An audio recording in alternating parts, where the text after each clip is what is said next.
Belen Sebastian, Crystal Fighters, Ara Malikian o Sílvia Pérez Cruz amb Refree. Aquests són alguns dels noms que figuren en un cartell que es feia esperar, però que aquest dimecres s'ha presentat al monestir de Sant Feliu de Guíxols. El Portaferrada 2014 comença a caminar i ho fa de la mà de The Project, que proposa un festival interdisciplinari obert a tots els públics i en presència de pop, teatre i música clàssica, entre d'altres. La 52a edició del Festival d'Estiu Degà de Catalunya s'obrirà amb el primer Instint, que es fa fora de Barcelona. Es tracta d'una proposta del Terrat iniciada amb èxit a la ciutat comtal i que incentiva diàlegs entre personalitats rellevants en els seus respectius àmbits.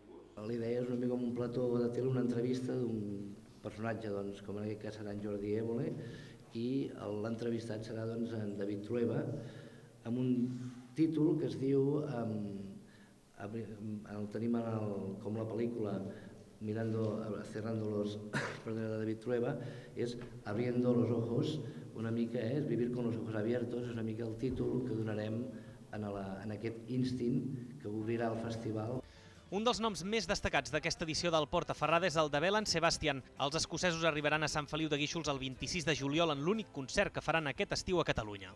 El Belen Sebastian és un grup de pop escocès de referència en aquest moment mundial, dels grups més importants que hi ha, i que farà l'única actuació en exclusiva a Catalunya dins del festival, com el Crystal Fighters, que venen el 8 d'agost, i que també és, després del soldau que han fet a Barcelona al Sant Jordi fa 4 dies, els tindrem també en exclusiva a l'estiu a Catalunya en el marc del festival. Són dos registres artístics del pop que d'alguna manera ens apropen a un públic més jove.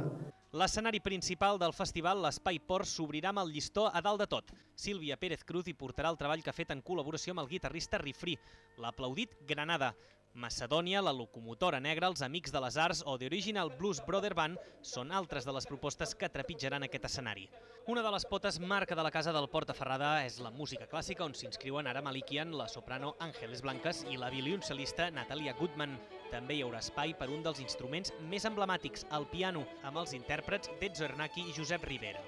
En la part de clàssica m'agradaria destacar que hem fet una línia de grans solistes internacionals i evidentment també tenim en Josep Rivera de casa nostra que obrirà el cicle de clàssica. En matèria de teatre i arts escèniques, la llum se l'emporta el ballet de Víctor Ullate. El coreògraf vol sorprendre el teatre amb Samsara. El dramaturg Jordi Galceran dirigirà l'exitosa obra El Crèdit, una humorística recreació de la denegació d'un préstec bancari.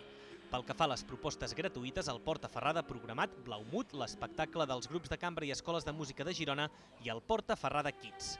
La 52a edició del festival consolida l'externalització de la gestió que l'any passat va superar amb èxit Vitó i que enguany i els propers 4 lidera The Project. L'any passat vam passar la prova del cotó, vam veure que funcionava i aquest any hem volgut repetir-ho, però ja donant estabilitat, fent un projecte a mig termini que permeti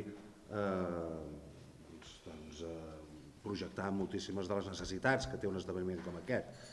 L'empresa barcelonina, que gestiona esdeveniments com el Jazz Festival de Barcelona, proposa un Portaferrada proper a la ciutat i que faci aliances estratègiques amb altres propostes artístiques d'arreu d'Europa. Amb aquest objectiu ha anunciat que promocionarà el Festival d'Estiu Degà de Catalunya a diverses fires i fòrums amb un objectiu molt clar. Volem que el festival sigui una referència a l'Estat i a Europa. Posarem tot l'esforç per fer-ho visible i poder consolidar la trimarca Portaferrada Sant Feliu de Guíxols Costa Brava. La 52a edició del Portaferrada té un pressupost d'1.227.000 euros, dels quals l'Ajuntament en paga el 33% i la venda d'entrades un 38%.